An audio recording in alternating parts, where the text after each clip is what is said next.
Dan mereka yakin di balik segala ketetapan ini ada kebaikan yang telah Allah janjikan. Ada balasan yang telah Allah sediakan. Mungkin di antaranya kelapangan hati, ketenteraman jiwa, sebagaimana Allah Ta'ala berfirman dalam surat At-Taghabun ayat ke-11, "Wa ma asaba min musibatin illa biiznillah, wa man yu'min billah yahdi qalbah." Tidak ada musibah yang menimpa kecuali dengan izin Allah. Dan barang siapa yang beriman kepada Allah dalam menghadapi musibah tersebut, sabar, semakin taat, semakin dekat kepada Allah Ta'ala, Allah akan memberikan petunjuk bagi hatinya.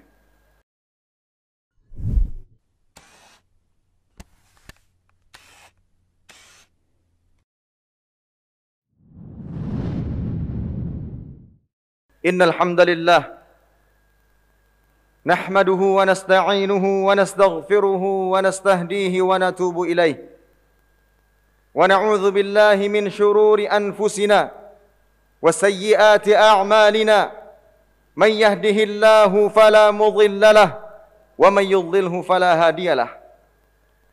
Ashhadu an la ilaha illallah wahdahu la syarika lahu wa ashhadu anna Muhammadan abduhu wa rasuluhu la nabiyya wa la rasula ba'dah. Qala Allah azza wa jalla, ya ayyuhalladzina amanu ittaqullaha haqqa tuqatih wa la tamutunna illa wa antum muslimun. Fa inna asdaqal hadithi kitabullah wa khairal hadi hadi Muhammadin sallallahu alaihi wasallam wa syarrul umuri muhdatsatuha fa inna kulla muhdatsatin fid din bid'ah wa kulla bid'atin dhalalah wa kulla dhalalatin fin nar. A'yadzan billahi minan nar. Ma'asyiral muslimin, jamaah salat Jumat rahimani wa rahimakumullah. Mula-mula khatib mewasiatkan, menasihatkan kepada dirinya pribadi dan kepada jamaah sekalian untuk senantiasa meningkatkan ketakwaan kepada Allah Ta'ala dengan sebenar-benarnya takwa, menjalankan apa yang Allah perintahkan dan menjauhi segala yang dilarangnya. Ma'asyiral muslimin, jamaah salat Jumat rahimani wa rahimakumullah. Sebagaimana yang telah kita ketahui, pandemi adalah musibah atau mungkin ujian yang telah Allah tetapkan bagi setiap kalangan manusia.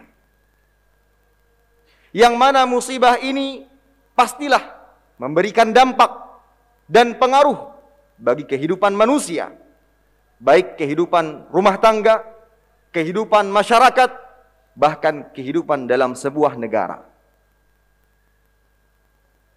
Di antara dampak yang ditimbulkan adalah perekonomian yang semakin menurun, penghasilan yang semakin menipis, pekerjaan yang semakin sulit didapatkan, padahal kebutuhan dalam kehidupan pun semakin meningkat tajam.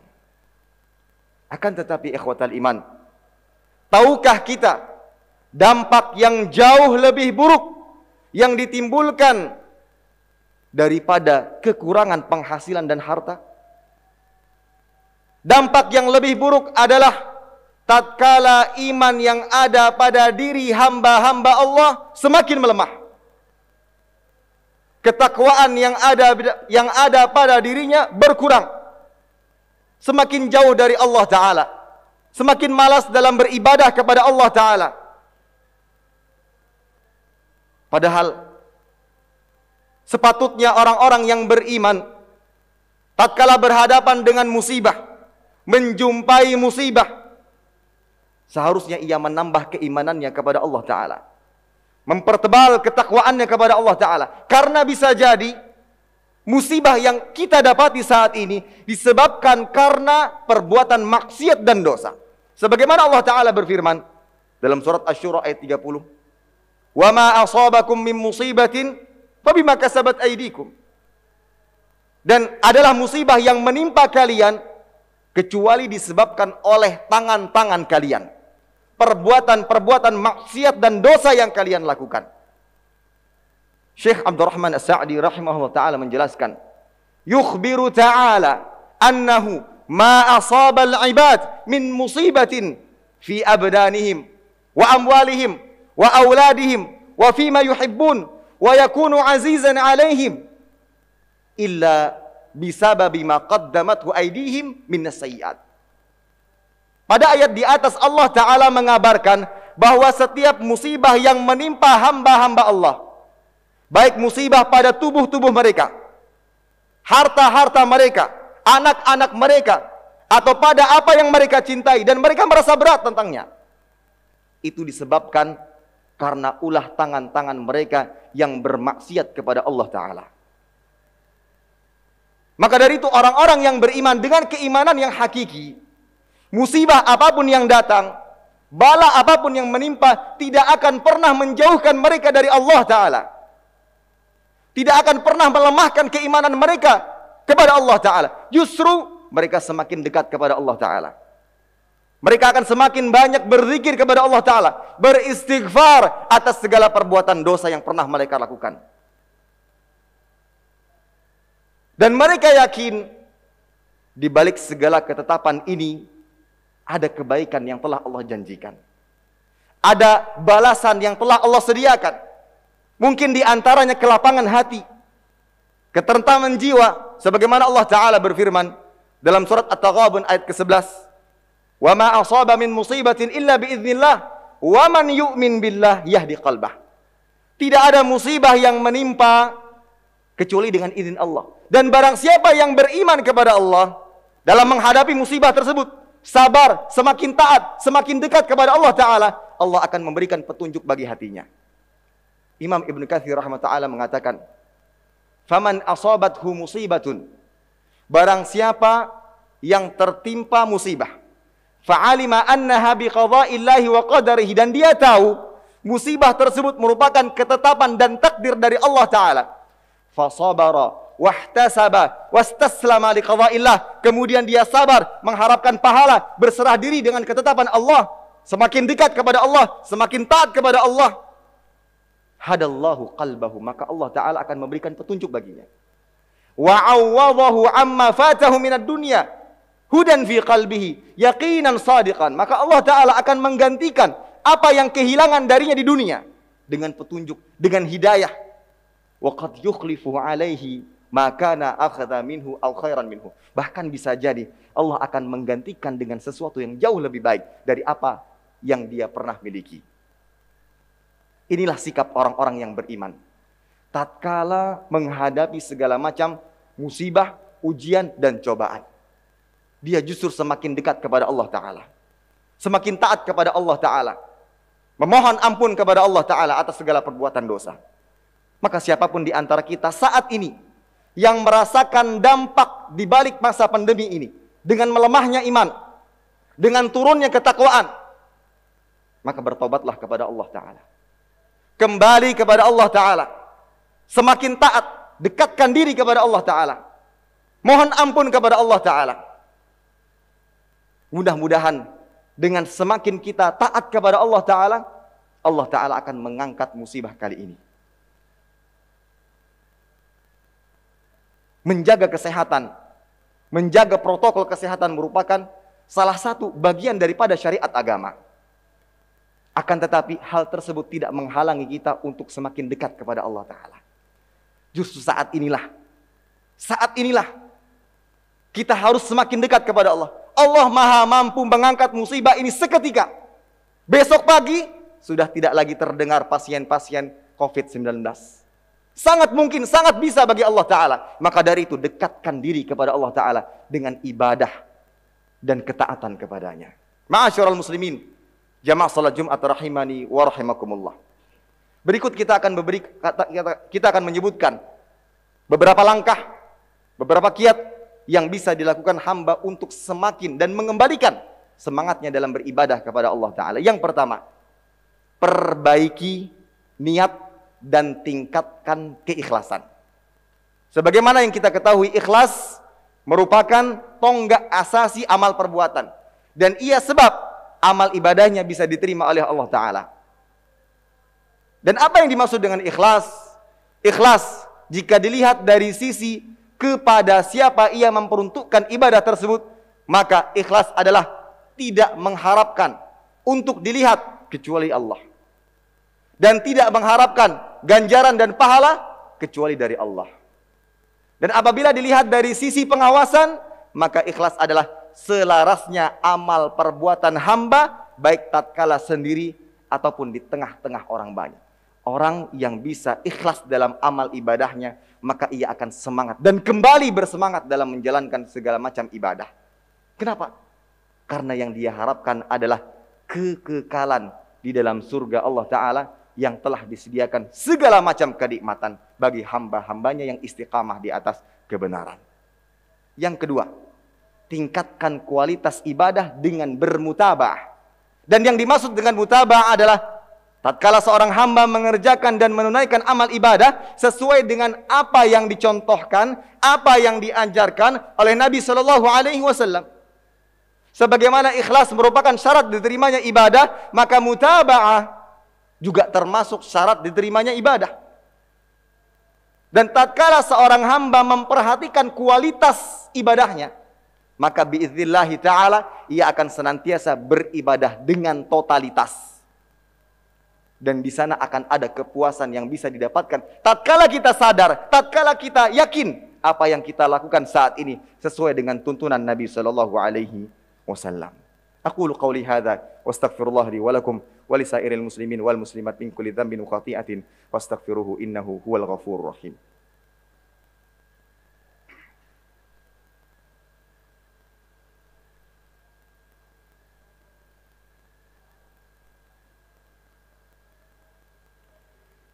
Alhamdulillahi ala ihsanih wa syukru lahu ala taufiqihi wa amtinanih wa ashhadu an la ilaha illallah wahdahu la syarika lahu ta'ziman li sya'nih wa ashhadu anna Muhammadan abduhu wa rasuluhu ad-da'i ila ridwanih sallallahu alaihi wa ala alihi wa sahbihi wa sallama tasliman katsira amma ba'd.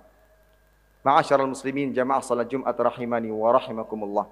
Kembali khatib mewasiatkan dirinya pribadi dan jamaah sekalian untuk senantiasa meningkatkan ketakwaan kepada Allah Ta'ala dengan sebenar-benarnya takwa, menjalankan apa yang Allah perintahkan dan menjauhi segala yang dilarangnya. Kiat yang berikutnya ikhwatal iman, bagaimana kita mengembalikan semangat, meningkatkan semangat beribadah kepada Allah Ta'ala adalah memulai dengan amal ibadah yang bisa dan mampu kita lakukan. Kemudian continue dan istiqamah di atasnya. Dan ketahuilah bahwasanya amalan yang seperti ini merupakan di antara jenis amal ibadah yang disukai oleh Allah Ta'ala. Amal ibadah yang mudah kita lakukan, di samping itu adalah kewajiban, namun kita continue di atasnya. Sebagaimana Nabi SAW bersabda, ahabbul a'mal ilallah adwamuha wa in qalla.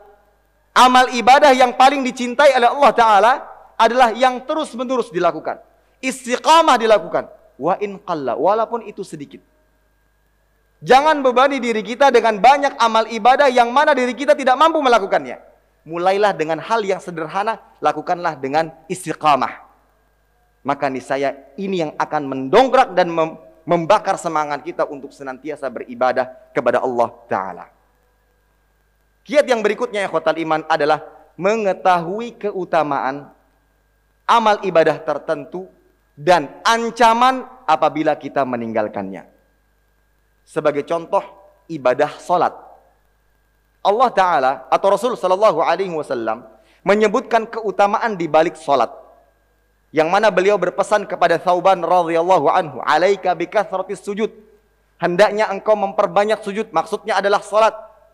Fa innaka la tasjudu lillahi sajdatan illa rafa'aka Allahu biha darajah wa hatta anka biha sayyi'ah. Perbanyaklah salat. Dan tidaklah engkau meletakkan keningmu di tempat sujud, yaitu salat, melainkan Allah Ta'ala akan mengangkat derajatmu dan menghapus dosamu. Tahu keutamaannya. Setelah kita mengetahui keutamaannya, kita ketahui pula ancaman tatkala kita meninggalkannya. Dan Allah Ta'ala berfirman dalam surat Maryam, فَخَالَفَ مِنْ بَعْدِهِمْ خَلْفٌ أَضَاعُوا الصَّلَاةَ وَاتَّبَعُوا الشَّهَوَاتِ فَسَوْفَ يَلْقَوْنَ غَيًّا. Orang-orang yang datang setelah mereka dan mereka adalah generasi yang buruk. Mereka tinggalkan salat, mereka ikuti hawa nafsu. Kelak mereka akan bertemu dengan ghayya, kesesatan. Dan Ibnu Mas'ud radhiyallahu ta'ala menjelaskan, ghayya adalah sebuah sungai di neraka jahanam yang disediakan untuk orang-orang yang mengingkari perintah Allah Ta'ala. tatkala seorang hamba tahu keutamaan dalam mengerjakan sebuah amal ibadah, kemudian tahu ancaman di balik tatkala ia meninggalkan amal ibadah tersebut, maka hal ini akan mendorongnya untuk kembali bersemangat dalam mengerjakan segala macam perintah-perintah Allah Ta'ala. Kemudian yang berikutnya, ikhwatal iman, adalah tidak lupa untuk senantiasa berdoa. Maka dari itu Rasul sallallahu alaihi wasallam berdoa atau berpesan kepada Muadz untuk senantiasa berdoa kepada Allah Ta'ala agar diberikan kemudahan dan taufik dalam menjalankan ibadah kepadanya. Dan tatkala kita temukan bahwa amal ibadah yang selama ini kita lakukan berat misalnya, maka perbaiki hati kita dengan hati yang bersih, akan memudahkan kita untuk kembali kepada Allah Ta'ala, akan mendorong kita untuk kembali semangat dalam mengerjakan ibadah kepadanya. Ada salah seorang yang datang kepada Nabi mengadukan, saking banyaknya syariat Islam, inna syara'i al-Islam qad katharat alayya. Wahai Rasul sallallahu alaihi wasallam, syariat Islam sudah sangat banyak. Maka dia meminta kepada Nabi sallallahu alaihi wasallam dengan sebuah nasihat, atasyabbatu bihi, yang dengannya aku bisa tegar, bisa kuat, bisa semangat dalam mengerjakan segala macam syariat. Maka Nabi sallallahu alaihi wasallam berpesan dengan sebuah pesan, la yazalu lisanuka ratban min dzikrillah. Hendaknya lisanmu senantiasa basah dari zikir kepada Allah. Orang yang berzikir, hatinya akan bersih. Dan tatkala hatinya bersih, maka ia akan diberikan taufik oleh Allah Ta'ala untuk kembali beribadah kepada Allah Ta'ala. Maka inilah beberapa langkah, beberapa kiat yang bisa kita lakukan untuk mengembalikan semangat kita dalam beribadah kepada Allah Ta'ala. Yang pada intinya, ikhwatal iman yang dimuliakan Allah Subhanahu wa Ta'ala, terkadang masa pandemi seperti ini, kita tertipu dengan diri kita sendiri. Protokol tetap kita jalankan. Menjaga kesehatan merupakan tuntunan di dalam syariat Islam. Akan tapi hal tersebut bukan penghalang bagi kita untuk kembali dekat kepada Allah Ta'ala. Semakin mendekatkan diri kepada Allah Ta'ala. Bahkan inilah di antara langkah-langkah kita agar kita bisa menghilangkan atau mengharapkan kehilangan musibah ini. Dilenyapkan dari kita tanpa tersisa sedikit pun. Kita berdoa kepada Allah Ta'ala. Dekatkan diri kepada Allah. Semakin taat kepada Allah Ta'ala. Protokol jalan, ketaatan pun tidak akan pernah hilang. Itulah yang harus kita tekankan pada diri kita masing-masing. Kita berdoa dan dekatkan diri kepada Allah Ta'ala. Dan meminta kepada Allah Ta'ala agar musibah ini bisa hilang dan tanpa tersisa sedikit pun. Inna Allah wa malaikatahu yusalluna ala nabi ya ayyuhalladzina amanu sallu alaihi wa sallimu taslima. Allahumma salli ala Muhammad wa ala ali Muhammad kama sallaita ala Ibrahim wa ala ali Ibrahim innaka Hamidum Majid. Wa barik ala Muhammad wa ala ali Muhammad kama barakta ala Ibrahim wa ala ali Ibrahim innaka Hamidum Majid. Allahumma ighfir lil muslimina wal muslimat wal mu'minina wal mu'minat al ahya'i minhum wal amwat innaka sami'un qaribun mujibud da'wat ya qadhiyal hajat. Allahumma arinal haqqa haqqan warzuqna ittiba'ah wa arinal batila batila warzuqna ijtinabah. Allahumma inna nas'aluka al-huda wat-tuqa wal 'afafa wal ghina. Allahumma inna nas'aluka 'ilman nafi'an wa rizqan thayyiban wa 'amalan mutaqabbala. Rabbana atina fid dunya hasanah wa fil akhirati hasanah wa qina adzabannar. Wa sallallahu ala nabiyyina Muhammad wa ala alihi washabihi wasallam. Aqimis shalah. Terima kasih. Jazakumullahu khairan wa barakallahu fikum. Video ini dibuat atas partisipasi dari donasi Anda. Semoga menjadi amal jariah bagi Anda semuanya.